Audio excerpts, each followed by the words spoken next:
Boy, that, I mean, to me, I could ask a lot of questions right now, as I am sure you could. I have a few things that were written down here, and I have three versions of one question. So I would like to just start with that maybe, and then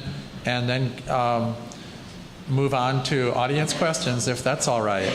And it's about the science. You know, it should be clear by now that science is not going to have all the answers regarding Honu management, like it does with, you know, Science provides a basis for management, but it doesn't answer all the societal questions that we have. But there's a couple questions about the science here that I found interesting, and several other people did because they asked the same thing. So I'd like to just start with that. As nesting areas, and I'll just read this version, there were a couple others. As nesting areas such as French frigate shoals begin to submerge with sea level rise, and modeling indicates this will happen over the next 50 years, what will the loss of this critically important habitat do to populations of sea turtles, due to Hawaiian Island populations of sea turtles, and how can protection be reduced if this threat is imminent? So, you know, I think sea level rise and climate change is something we are getting used to the idea of, and it certainly would seem to have a bearing on islands like French frigate. So maybe we could get an answer to that question from somebody, or a speculation or a hypothesis. Well, I'll actually answer with there was actually a study that came out in 2010 in a journal called Marine Ecology Progress Series that looked at exactly that question. And they looked at the nesting beach capacity at French frigate shoals. And right now they reckon that it's about 3% capacity. So 3% of the available area for nesting available for sea turtles at French frigate shoals is actually being used, which means that there's about 97% of the area which is still available for additional nesting females. So even with sea level rise that would happen, they don't really project much of an impact because so little of the nesting beaches are being used relative to what could potentially be used at French frigate shoals. And the other thing to consider too is that, you know, turtles are starting to move down the main Hawaiian Island chains. In fact, I was just talking to Don Heacock there. He was telling me, we're seeing, Don, about several hundred nests on Kauai now of green turtles or something along the line. So there's anecdotal evidence that there are some nesting activity or increasing nesting activity on the main Hawaiian Islands. So that's anecdotal, but the hard science is what we're seeing in the published literature, which is indicating that about 3% of the capacity is being used right now in nesting grounds. So that's the best information we have at this time. Okay, thanks, Terry. Okay, let's. Oh, there's a quick hand already, and let me say that it will be a pleasure to hear a woman talk after listening to all these guys too. So, please. I'm really loud, so sorry if I'm too loud. My question is in relation to eggs in permitting. I was wondering, since more nesting turtles are nesting on the main Hawaiian Islands, which are open to fisheries, would the permitting allow the harvest of eggs as well as adults?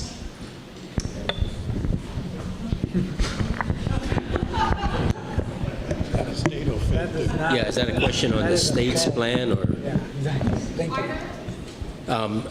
To be honest with you, we haven't gotten to that detail in terms of how the permitting, whether it's going to be a permit, a lottery system, or size limits. All of these things are good suggestions. As I said, we have a skeleton outline, and that's to go with a delisting process where we would have a management plan. So we have a lot of time to develop that, and that will be developed in conjunction with the science as well as probably with the cultural practitioners. So we don't have that developed to that degree. So I can't answer that question. I can answer it? Yes. Guess you're going to have to do that. I think my answer to that would be no. And the reason for that is because We don't believe in disturbing the spawning time for any species. That's a traditional Hawaiian way of doing things. Okay, thank you for that. Another one. Oh, another woman. That's good. We'll go, and then we'll do you next. Oh, me first. Aloha, I'm Keiko Bonk from an organization called Honu. A lot of women talking from this end because there was a lot of guys up there. Anyway, I find this a little premature, the discussion about taking before we've decided that the sea turtle is going to be delisted. And I find that the panel is stacked with an effort to start taking and poaching endangered species, threatened species, before we even gone through the process of determining whether the population is stable and whether or not habitat is still threatened. I'm still pretty certain that habitat in the main Hawaiian Islands is threatened because land use laws haven't really secured our coastal lines for any of the marine species that we were worried about in terms of the recovery process. I'm working currently on monk seal recovery, and I can't see where we've made any effort to secure haul-out areas in the main Hawaiian Islands. I know that in French frigate shoals, scientists are worried about climate change and the fact that the Northwest Hawaiian Islands will have much more, less habitat in the future. I don't know how much of a secure habitat we need to, how far in the future we need to project secured habitat, but I know in the discussion of delisting the Hawaiian hawk and EO, the Native Hawaiian community was adamant that we need to take precaution in saying that any of our land and nearshore areas are protected by the current laws that we have in the state of Hawaii. I know that development threatens our nearshore properties. I know that in areas on the Big Island where I'm from, Kahuku, where the sea turtle rests, has a huge development proposal right now for the sea turtle nesting area. And I know in Punaluu, where I fought to have protected areas for sea turtles to come and nest, it took us 20 years just to get that area protected. 20 years. And we, and it's still not in stone. So I can't, and that's near the national park, where you had all the scientists and everybody that has credentials saying that that area needed to be protected. So I have no confidence that the state of Hawaii will protect in perpetuity areas for the Honu to thrive. Now here's the biggest question and the most appalling part of this discussion right now, is that in my lifetime, everybody younger than me, and I don't see too many of those kind of people here tonight, look at the turtle in a totally different way than you do. The culture has changed in Hawaii. My family took turtles. I come from Hilo. We had Sumida Restaurant, home of the turtle steak. And all the people that ate those turtles, most of them are dead. I'm probably one of the oldest people who remembers that in my hometown. And all the keikis below me, if I was to tell them, and I know, because I've talked to some already, about eating turtles, none of them run up to me and go, I want to eat a turtle. None of your grandchildren are running around here asking to eat turtles. The culture has changed. Turtles are not looked at as food in Hawaii, and definitely not by our visitors or by anybody that loves this place from far away. So we have a contradiction here. A culture has changed, and I'd say more people in Hawaii are appalled by the idea of taking what we call an ambassador to the recovery of the endangered and extinction capital of the world. We have 440 endangered species in Hawaii, and it doesn't even include fish. Endemic species found nowhere else in the world, and nobody gives a flying rip. And you're telling me the one species besides the nene that has any chance of coming back and being the ambassador to change this trend is now talked about as just food for a few people that have a memory of how good they taste? Man, that's not good enough for me, because the children of Hawaii have spent the last 2 decades at least, drawing pictures of this animal, taking it home, talking about ecosystems-based management, learning about what it means to become a marine biologist and learn to love the ocean. And all we want to do is take away that 20 years.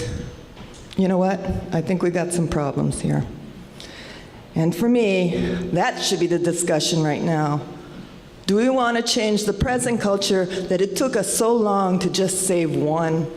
I don't even think we've saved this species, because really you got to take away threats. And the biggest threat to this species right now are human beings and people that want to take them. And I think we still have that threat existing in Hawaii. It was a threat that took them down to a scarce number, and the threat will probably only disappear in a few more generations to come. So I'd say it's alive and living, the biggest threat to the Honu. And I have a lot of other comments, but mahalo for your time.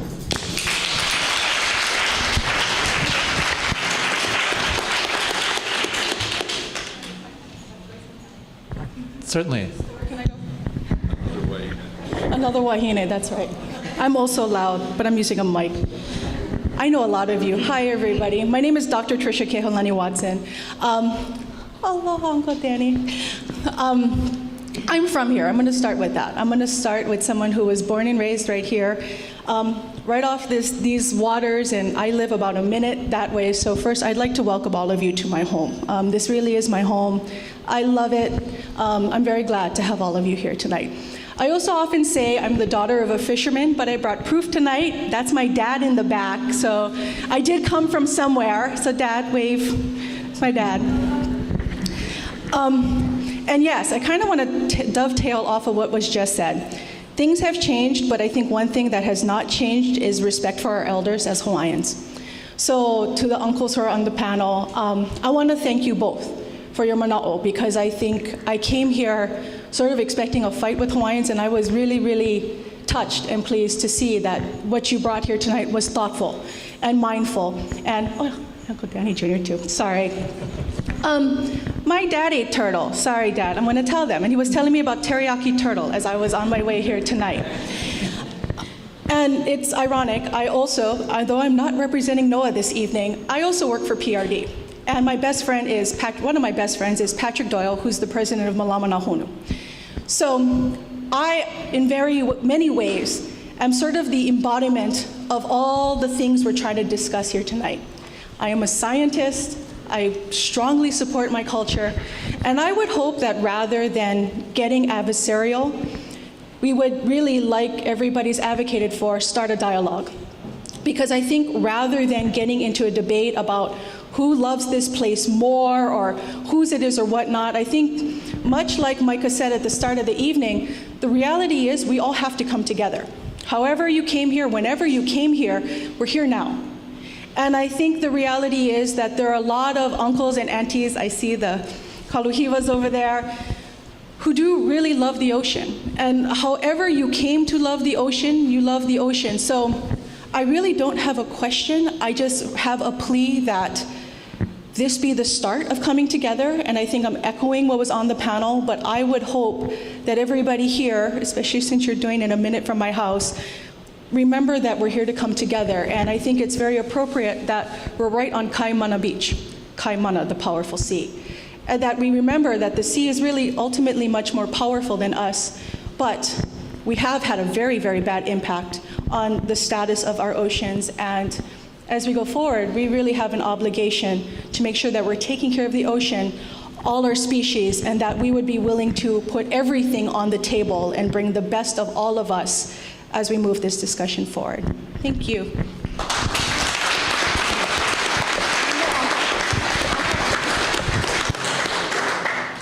Well, thank you very much for those words. If at any time a panelist has a comment to make, please just go ahead and let me know. Do we have, but yes, I had promised you next. Aloha, my name is Jared Kaluiva. I live in Kolaupoko area. Also born and raised over there in Kaneohe Bay For over 60 years, I've been diving and fishing, and also teach my kids how to fish the Hawaiian way, the tradition way, and how to preserve the aina that we have in front our area. What I like to get to is that one of the professors said they saw fungus on the turtle in Kaneohe Bay, which I guess you've been swimming there. He was right. You had a lot of turtles with fungus on their neck. We were told not to touch it. And that time I was teaching the kids in restoration area, working with the University of Hawaii. I'm the only one doing that on how to plant seaweed. What I noticed on the seaweed part, who are fishermen here supposed to know all this, especially when you're Hawaiian, because this is what we use. We use the seaweed, yeah. We use manuea. We know it now for a fact. This is depleting. That we're not on that. Things are missing right in front of our eyes. Lipoa, which you guys remember, going to the ocean, even you pass Waikiki. When you go Punaluu, you could get that scent in that air, smelling that lipoa. When you get that scent, you know you have the seaweed coming up on the shorelines. That's why you have that odor of the lipoa. Lipoa is our seaweed, and we're finding out why it's getting less and less. Now I said two. I said manuea, lipoa, use some more. Hulu vaina, it's depleted. Why? Why all this? Vavai ole. Anybody know what is that? Vavai ole. We noticed that one of the sea turtles, we really was getting into that. Why do you get fungus? Why we cannot touch the ones with the fungus? Why is that they're dying? What causes that? We notice pollution, sewage. Sewage pollution will cause that in Punaluu area. There the main line been broken for a long time, and since that line been broken, we've been out there diving, looking at areas, finding out why the corals are turning white. Why? Chlorox coming out from sewage. Fungus getting on turtles hanging in that area. But like he said, it's getting less and less. He's so right, because the sewage is now being fixed. So we're into something. We're trailing this. Another thing too, it's not only the lipoa. We open the turtle to find out what causes that on the inside. We took the intestines out to find out. There is lots of vavai ole in the intestines. So we know, we were trying to find out why these grounds is filled with seaweed.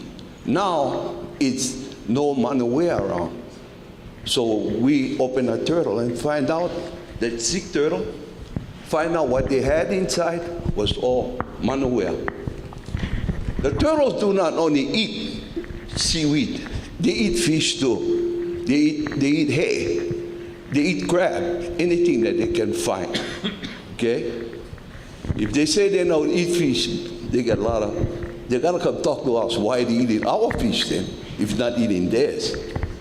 But we caught them doing that, so what we were concerned about, we want to work with people like you guys. This is what we talked about, to have something going, and we love to participate in that. I mean, we got some good fishermen, which we all on the windward side still doing this. And if there is any way we can work with DLNR or work with you people, we'll be too happy. We are Call us, Hawaiian Civic Club, call our Poko Hawaiian Civic Club. You can get in touch with us. We'll be too happy to help. Thank you. Well, thank you.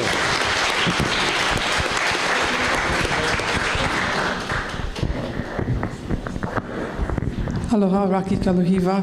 I'm too from Kaneohe Bay. Our family's been on the Heia Ahapua'a more than 200 years. I'm still on the Heia Ahapua'a. I'd like to talk about traditional rights, like Mr. Belez, all his life into turtles. Well, all my life I've fought for Hawaiian Native rights. And our Hawaiians never ever had complete closures of anything. We had a kapu system. And I think we got to, like Kehao said, we have to start dialogue. And we should be talking about kapu systems, but we should be thinking of someday lifting it. And together, as a kako thing, we can do it. And yes, I used to eat turtle. And I have my kupuna here, a relative of mine that used to eat turtle. And my children was brought up to eat turtle. And I have to disagree with some of what you said. I'm sorry, Kalamai, but the children that we also educate them on Hawaiian culture. They are very in tune, very educated in our ahapa'a, in our moku, about Hawaiian culture. But that is what I'm talking about. That is what we like to see, is traditional rights returned to our people. Mahalo.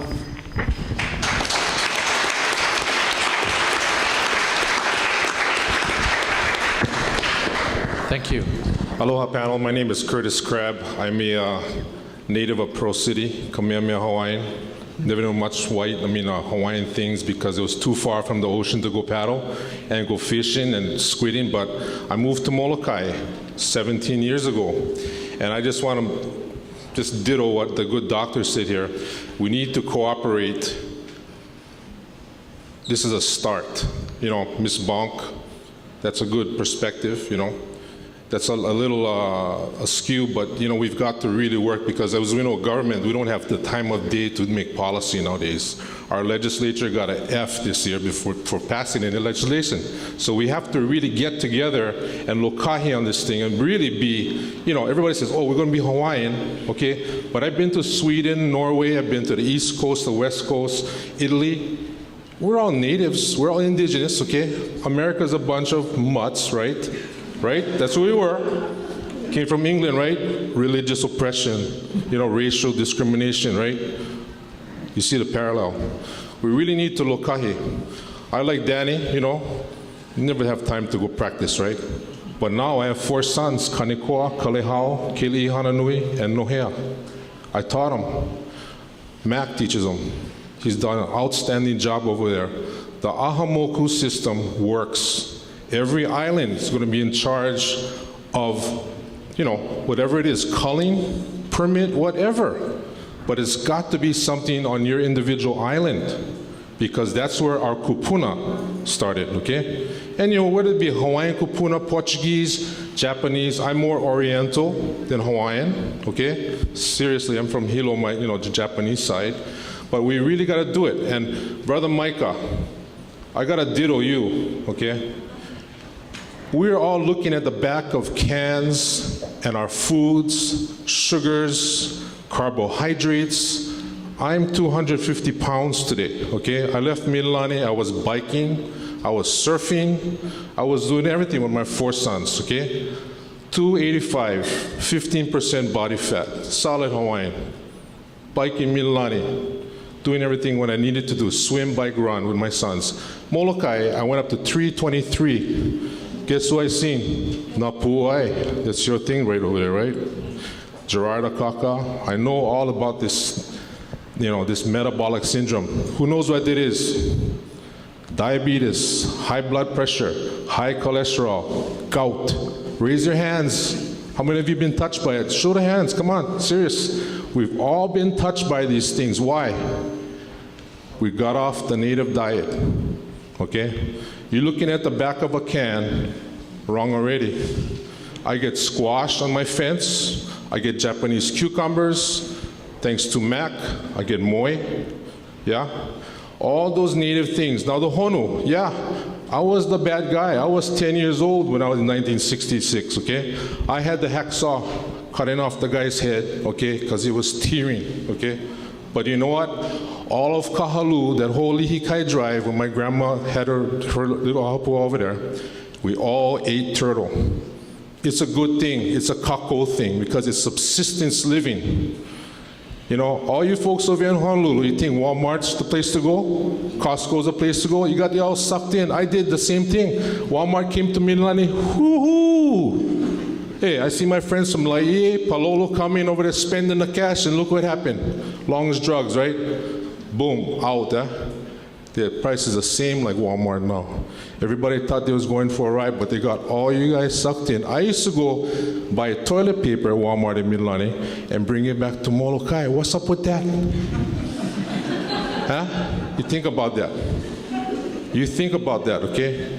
Every time you look at the back of a can, carbohydrates, sugars, and everything, my baby toe, was going to be gone already if I never got Napuai to tell me about the diabetes. I'm Native Hawaiian, I'm Japanese, boom, I'm plagued already.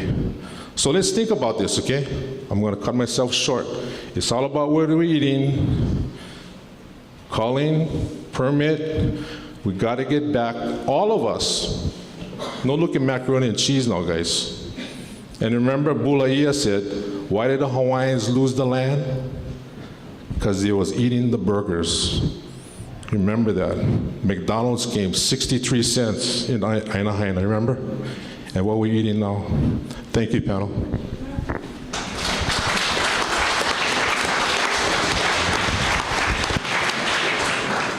Oh, thank you very much for that. I have been, I could stay here for a while longer. I have been told by my handlers and the powers that be to kind of start wrapping this up a little bit. Can we have like one or two more? If it's okay with everybody else. Okay. Sure. If you wouldn't mind coming up, this cable's about this long. Okay, I'm a blunt person, so I'm going to get right to the point. Turtles, scientists, good. You say they're growing a lot of turtles. Yeah, they're coming back. They got to go, man. There's no seaweed in Haleiwa, North Shore. Yeah? If no seaweed, the shrimp disappear, everything disappears. Oh, what about the rest of the species? There's turtle lovers. I love turtles, too. They're beautiful. They taste good, too. But I'm not a scientist. My teacher is Mother Nature. I'm 64 years old. I still dive, but I hardly dive anymore because there's no fish. Why? Because of the turtles. Turtles have never went up to Honolulu Stream before. Why are they going up there? Scientists have to tell you why. I'll tell you why. They're eating all the grass that grows on the sides of the river. Now they're running out. They're dying. I see turtles starving to death. They're so skinny. We got to get rid of the turtles. Not all of them. We got to balance. Yeah, I lose many nights sleep thinking about how can I educate people about turtles. I went to the North Shore board. They gave me 3 minutes. Thank you, next. They don't even talk about the turtles. Okay, why the sharks attacked that board? The people from Maui. I'm going to jump all over the place. Nobody knows. Look at the color of the board. Yellow. Don't buy your kids yellow boogie boards because the sharks can see yellow. Why did he let go? The skeg hurt his mouth. Okay, there's a lot of things I can say. The LNR blames, they don't have the answers. I'm sorry. He's here, but I'm pissed, because I've been through them all the way to the president. They say freshwater runoff is what's killing the seaweed. No, we had freshwater runoff ever since time began. There's freshwater runoff right in front where I live. The river we call Long Bridge. I catch limu this long in the snares of I choke for crab, Samoan crab. Limu this long come up in my snares. Now how come the turtle not eating that limu? Because they can't see it. The water is always brown and dirty. See, common sense, simple answers I have. I don't have questions. And like I said, I'm not a rocket scientist, and 100% of all the people in Haleiwa that I talk to agree with me that some of the turtles have to go. We have to have balance. We don't have, if you guys gotta come down to the North Shores and walk the reef and see what I'm talking about. The reefs are gone. The seaweed used to be this long before. All kind of limo. The limo protects the lobster, which we don't have anymore, protects millions of shrimps we don't have anymore, and all the baby shrimp, fish and stuff that hides for protection in the limo. So the limo, besides the coral, has a tremendous impact on this system. And we cannot be going through scientists and all this kind of, to me, bullshit.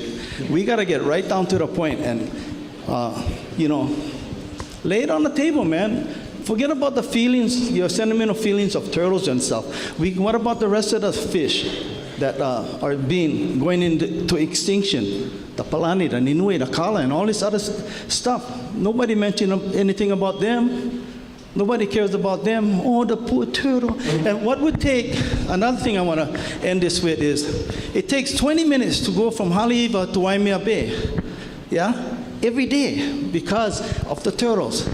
It takes 15 minutes for a tsunami to come from Alaska to hit Hawaii. In 1960, we had only 15-minute warning.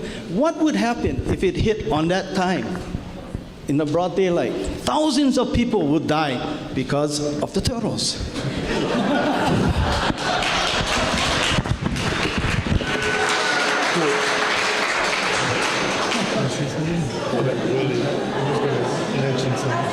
Let's have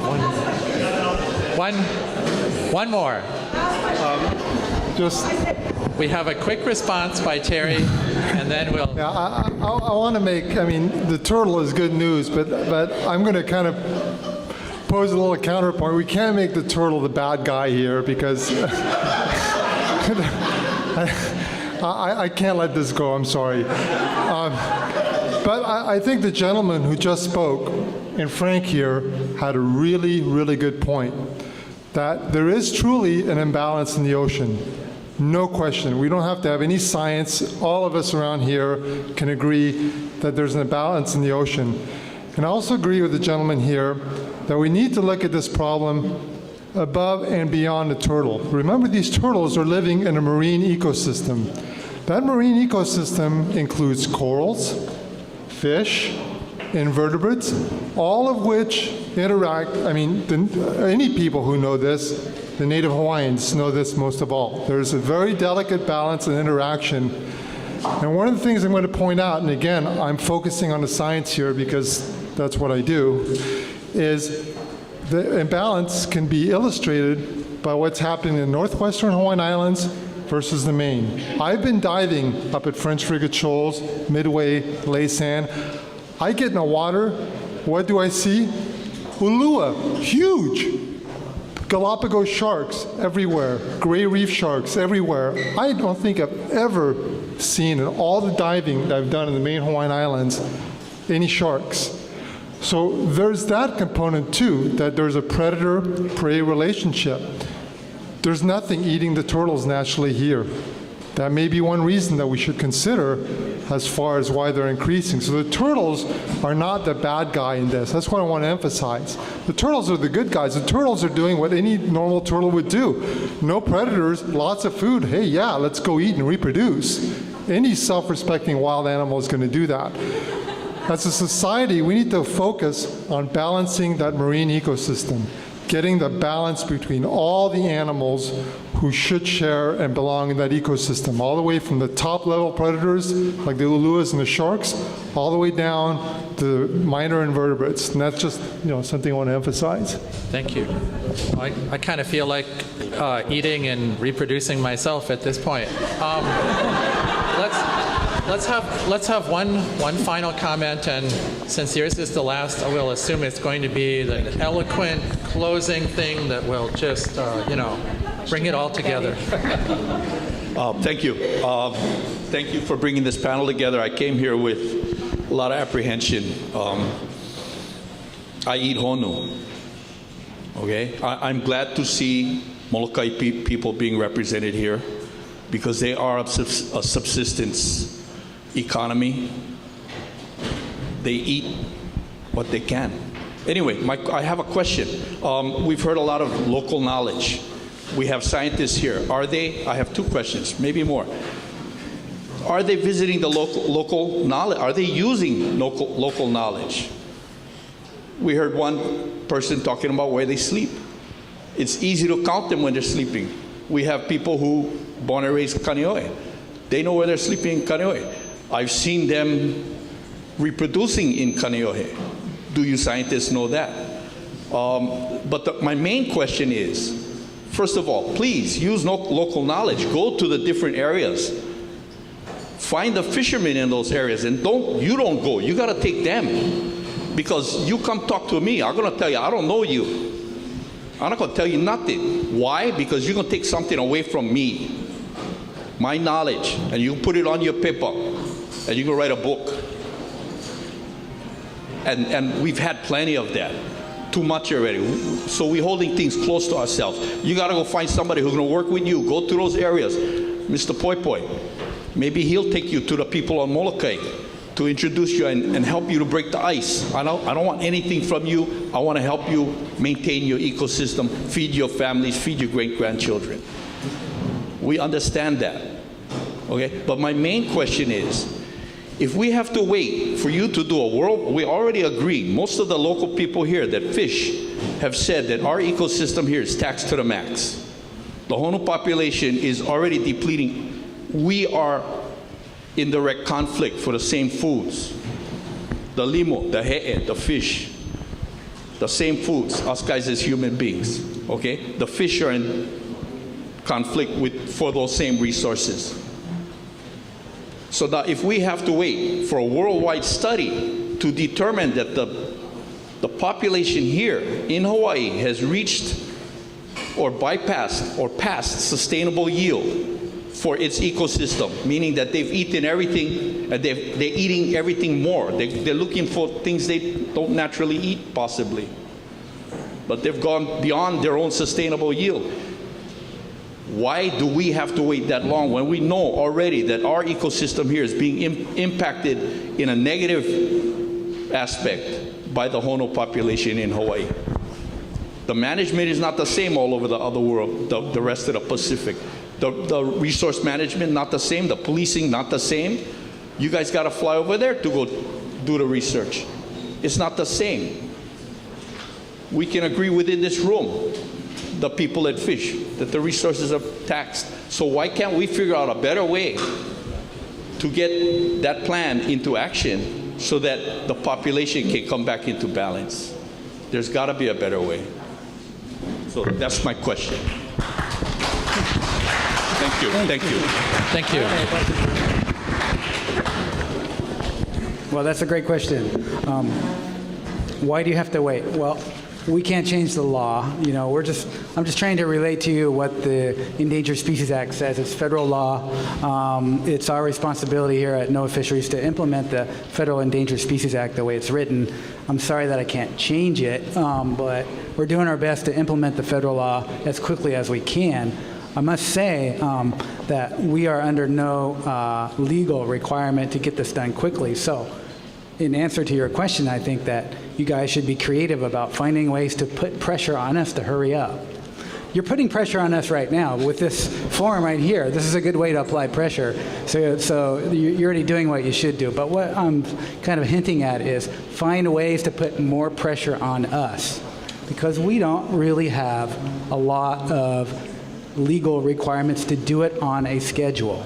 We can do it basically at our leisure. So we've got a lot of other things going on, and we don't have a legal schedule. So put the pressure on us, keep the pressure on us, and it'll happen faster.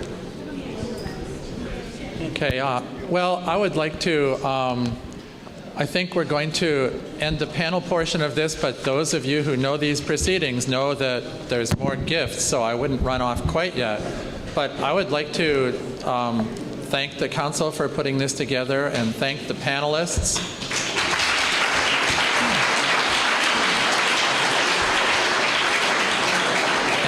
And to thank Micah for starting us off down the right path.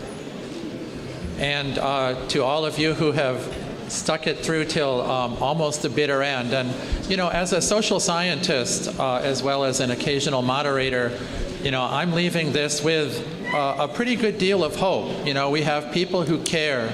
We have people who are knowledgeable and who have gained that knowledge in a number of ways. And we have a lot of perspectives on what the issues are and of how they should be resolved. And to me, this is, as many of you have said, a great start. So thank you all. Good job.